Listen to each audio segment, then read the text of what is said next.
Ok.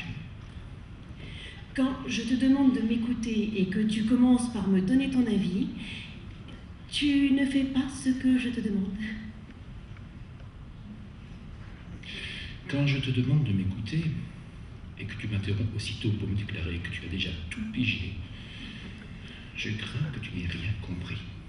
Quand je te demande de m'écouter et que tu te déclares en désaccord avec ce que je ressens, tu fais fi de ce que je vis en ce moment.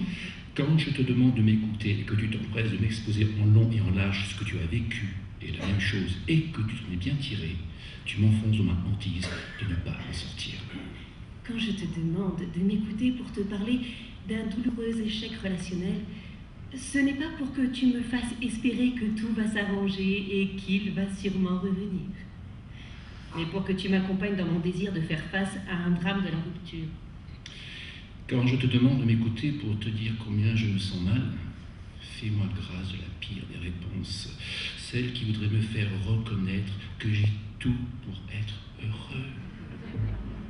Quand je te demande de m'écouter pour que je puisse tenter de me délivrer des idées noires qui surgissent du plus profond de ma dépression, ce n'est pas pour que tu te substitues à mon psy.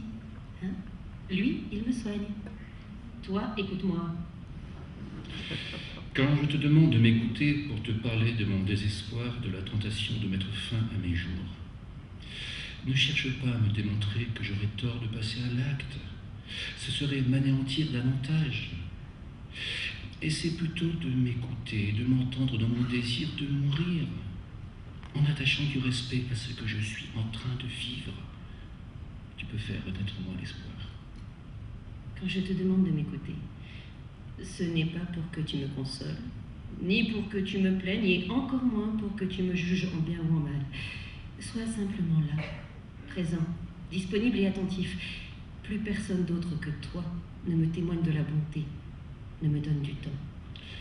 Quand je te demande de m'écouter, pourquoi me poser tant de questions? Ce qui m'aide, c'est de pouvoir dire ce que j'ai besoin d'exprimer et non pas ce que tu as envie d'entendre.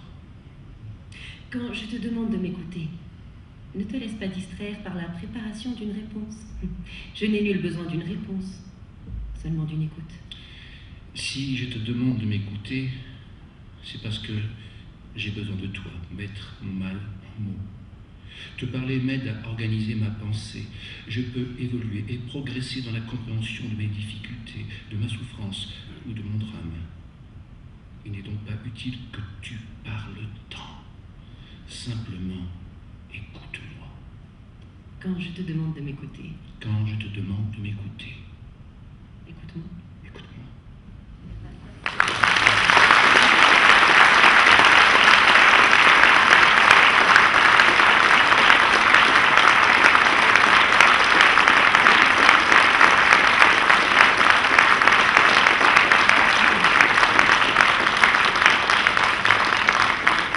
Ce texte a été mis en forme, bien sûr, par un des fondateurs de SOS Amitié France, c'est Jean Nicolas.